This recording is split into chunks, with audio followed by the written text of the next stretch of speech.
Salam, hər vaxtınız xeyir olsun, əziz müəllimlərim. Sizə 10 dənə faiz nisbət tənasübdən 110-dan 120-yə qədər, yəni 10 dənə 111, 112 araşdırmaq üçün vermişdim ki, sərbəst yazasınız. İndi onların izahını keçirəm. İzaha keçməzdən əvvəl onu deyim ki, kanala abunə olun və videoları bəyənməyi də unutmayın ki, bu tip videolardan xəbərdar ola biləsiniz. Bir ölkədə illik inflyasiya 20%-dir. İnflyasiya məsələlərini biz artıq rahat şəkildə işləyə bilirik. Çünki dərsdə bunların sadə yollarını keçmişik. Deməli, mən 100 manat maaş alıram. Gedirəm 10 dənə cipsi alıram 10 manatdan. Cipsi. Aha, indi birazdan cipsin qiyməti elə 10 manat olacaq, narahat olmayaq. Sonra deyir ki, illik inflyasiya 20%-dir. Və maaşlar da 100 manat idi, 180 manat oldu. Çünki 80% artım var deyir. Bax burada. Qoyun burada yandıraq. Aha. Sonra məhsulun qiyməti də əvvəl 10 manat idi. İllik inflyasiya 20% olduğu üçün 12 manat oldu. Bərabərdir. Əvvəl 10 cips ala bilirdimsə, indi 15 cips ala bilirəm. Aralarındakı fərqi bölürəm, dandan yazılan hissəyə vururam 100%-ə və yaxud da 10, 15, 10 idi, oldu 15. Deməli, nə qədər artıb? 50% artıb.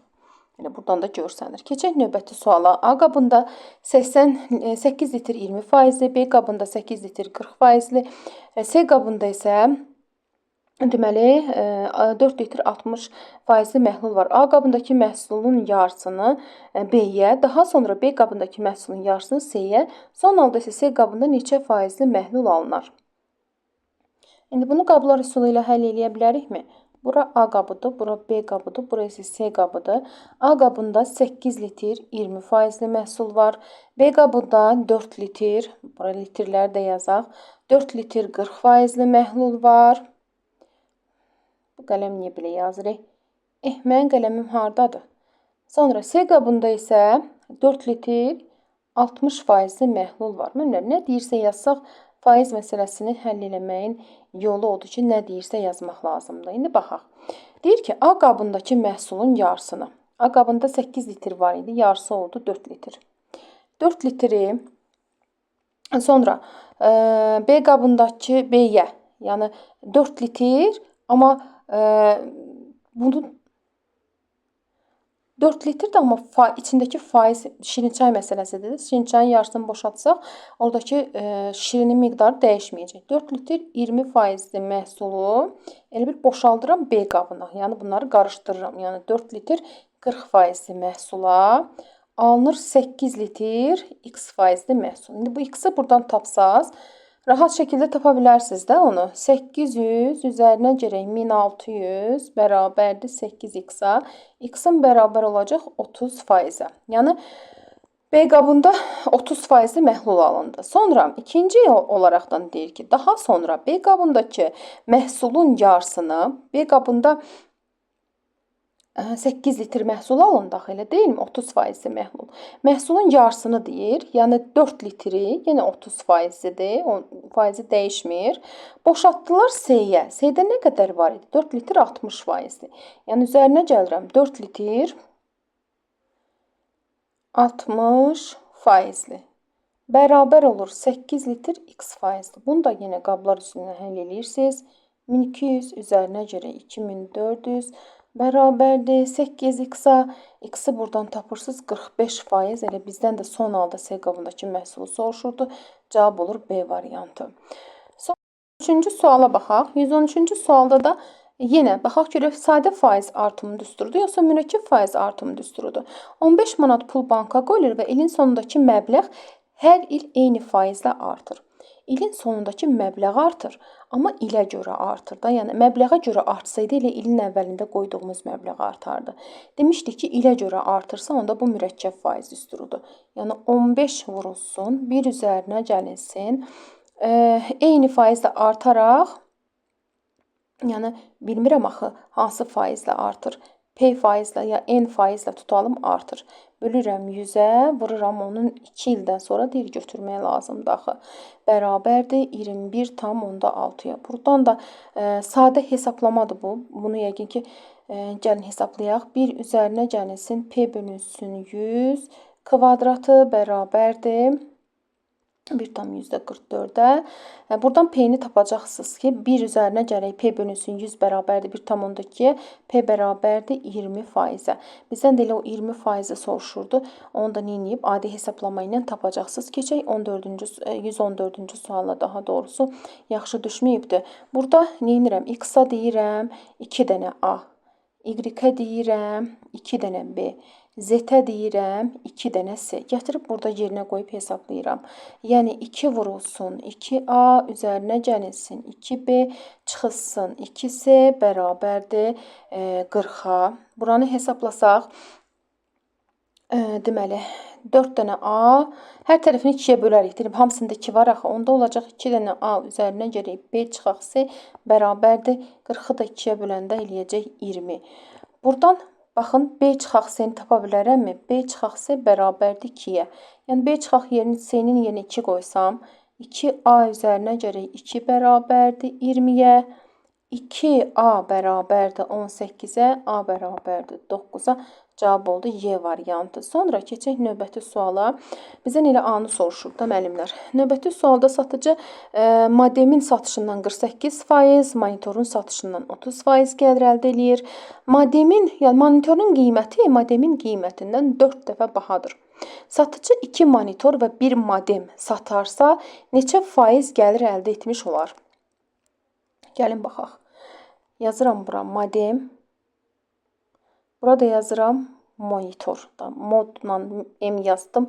M ilə gəlir ki, bunu yazmaq olar. Müqəddəs rəqəmlər qoyuruq. Müqəddəs rəqəmlər nə idi? 100-dür, 1000-dir, 10-dur.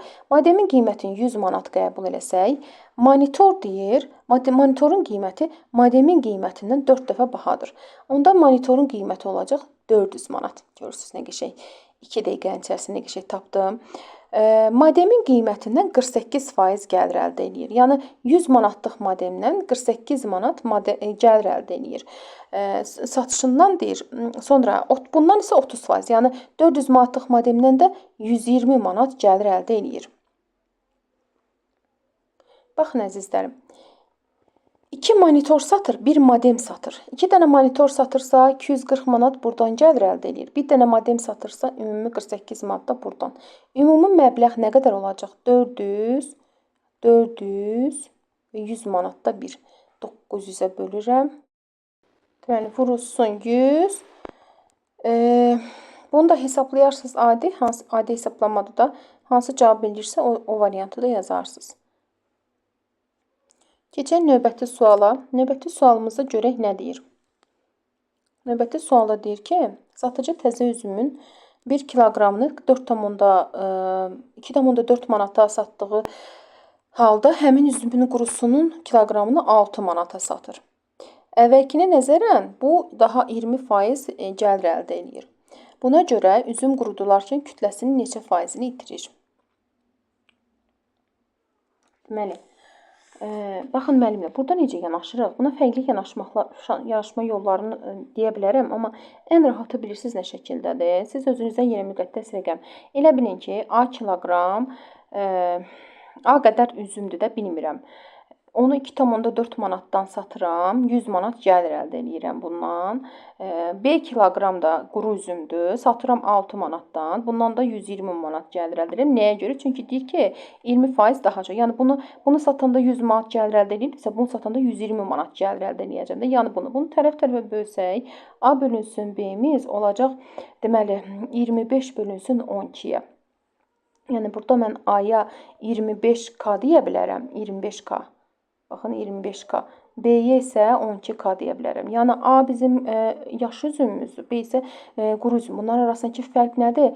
25-dən düşüb 12-yə də aralarındakı fərqi, yəni 13K-nı bölürəm dandan yaza bildiyim yerə, 25K-ya, vururam 100%-ə, eləyəcək 52%. Yəni, belədir bunun yolu. Bu da C variantı oldu.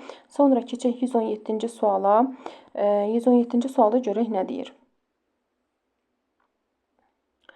117. 25%, 25%, 40% spirt məhlulu, 25% və 40% spirt məhlullarını qarışdıraraq 1500 qramlıq spirt məhlulu alınır. Bu məhlulun 450 qramı spirt olarsa, qarışığa 40%li məhluldan nə qədər əlavə olunmuşdur deyir. Baxın, burada 1500 qramlıq məhlul alınıbdır və bu məhlulun 450 qramı spirtdir. Yəni, baxaq görək bunun neçə faizi spirtdir. Yəni, 450 qram 1500-ün neçə faizini təşkil edir? Vururam 100-ə, eləyir 30 faizini. Qablar üsulu ilə həll eləyə bilərik də. X qram 40%li bir məhlul götürülübdür. Üzərinə gəlmişəm, deməli, nə deyirdim? O birisi biri x qramdırsa, biri 1500 çıxılsın x qramdır da, digəri. Toplayanda 1500 eləyir də həqiqətən də. O birisindən də 25, daha doğrusu 25% götürmüşəm. Bərabər eləmişəm. Neçə faizli alınıb? Baxın burada 1500 qram 30%li məhlul alınıb. Bunu qablar üsuluna həll edirsiniz. 40 dənə x üzərinə gəlsin. 1500 çıxılsın x vurulsun 25% bərabərdir. 1500 vurulsun 30%. Bu da adi hesablamada x-i buradan tapırsınız 500. Mən də x axtarırdım. Deyir ki, 40%li məhlulu x qəbul eləmişdim axı. 500 qram əlavə olunmuşdu. Keçək növbəti qəşəng sualımıza. 118-ci sualda deyir ki, maya məhsulun satışından əldə olunan pulun 15% vergidir, 10% isə daşınma xərcidir. Satıcı 35% gəlir əldə etmək üçün məhsulun neçə faiz gəlir ilə satmalıdır? Mən burada məhsulun satışından əldə olunan pulun 15% vergiyə gedir. Yerdə 75% pul qalır. Elə deyilmi? 10% isə daşınma xərci verirəm mən ona. Deməli, məhsulu 100 manat bir maya dəyərin 100 manat qəbul eləsəm, bilmirəm axı neçə faiz gəlirlidir. Yəni, x faiz də bunun gəliridir. Onda olacaq 100 manatın üzərinə x gələrəm. Bu, satdığım qiymətdir, elə bir əsl qiymətidir. Bunun 75%-i gedir hara? 75% buradan pul qalır mənə. Yəni, 15% vergiyə gedirsə, məndə 75% qalır. Ümumilikdə də satıcı 35% gəlir əldə edir. Yəni, 100 manatlıq maldan 35% gəlir əldə edir, olur 135 manata. Buradan x-i tapacaqsınız, olacaq 80. 119-cu sual. A ədədini B faiz artırsaq, B ədədini isə A ədədini B faiz artırsaq olacaq, 20% artırsaq olacaq B ədədi. Yəni, A-nı 20% artırmaq onun 1,2-si deməkdir də. Yəni, A-nı vuraram 20-yə, 120-yə daha doğrusu 20% artırmaq onun 120%-ni tapmaq deməkdir. Bu eləyəcək 1,2. Bu B-yə bərabərdir. Sonra C ədədinin 20% azaltsaq. Yəni, əvvəl C idi, 20% azaldı, oldu 0,8 C. Nəyə görə? Çünki 20% azaltmaq onun 80%-ni tapmaq deməkdir. Bu da B-yə bərabər olacaq, əzizlərim. İndi B burada həm buna bərabərdir. Bax, həm buna bərabərdir, həm buna. Yəni, bunun ikisini bir-birinə bərabər eləyə bilərəm. Yəni, 1,2 A-nı qəbul eləyə bilərəm 0,8 C kimi. Və bunun hər tərəfini 10-a vursam, 12 A-mız bərabərdir 8 C-yə. Natural ədəddən qayda keçmişdik ki, C ilə A-nın əmsalı qarşılıqlı sayda, burada qarşılıqlı sayda olmadığı üçün hər tərəfi 4-ə bölərəm. 3A bərabərdir 2 C-yə. Deməli, mən burada həqiqətən də C-yə 3K deyə bilərəm. Yəni, C-miz 3K ola bilər. Nəyə görə? Çünki qarşılıqlı sadə ədədlərdə A-mız isə 2K ola bilər. Deyir ki, buna görə A ədədini neçə faiz azaltsaq C ədədi əmələ gələr. İndi şərtdə bizə nə deyir? Buna görə A ədədini neçə faiz artırsaq? Müəllimlər, A ədədi 2K-dır, C ədədi isə 3K-dır. 2K-dan 3K-ya gəlməkdən ötürü K qədər artmalıdır. K A-nın yarısı demək deyilmi? A 2K-dırsa, K onun yarısıdır. A 100%-dirsə, K 50%-dir. Deməli, A 50% artırmaq lazımdır. Sonuncu 120-ci sualda izah edeyim. Sonra A manata alınan məhsul A faiz gəlirlə 75 manata satılır. Yəni mən bu məhsulun satış qiymətini soruşur bizdən. Deyir ki, A manata alınan məhsul A faiz gəlirlə. Əvvəl bunu A manata almışdım. İndi A faizlə gəlir əldə edirəm. A faiz gəlir nə deməkdir? Yəni A vurulsun, deməli A faiz bölünsün 100 deməkdir də müəllimlər. Bu da A kvadratı bölünsün 100 deməkdir. Əvvəl A manat idi, sonra A kvadratı bölünsün 100 manata gəlir əldə oldu. Ümumilikdə bərabər oldu 75-ə. Bunu adi həll edirsiniz. Hər tərəfini 100-ə vursaz, A kvadratı üzərinə gərək 100 dənə A çıxsın 7500 bərabərdir 0-a. Təbii ki, bunun köklərinin hasili köklərinin cəmindən də gedə bilərsiniz və yaxud da diskriminantla da tapa bilərsiniz. Diskriminant tapacaqsınız, A-nı tapacaqsınız 50. Digər mənfi kökdür. Məhsulun alış qiymətini A qəbul eləmişdim. A-mız da olacaq 50. 10 dənə sual vermişdim araşdırmağa. Onun da izahını verdim. İnşallah ki, növbəti dərslərdə, növbəti videolarda görüşərik inşallah.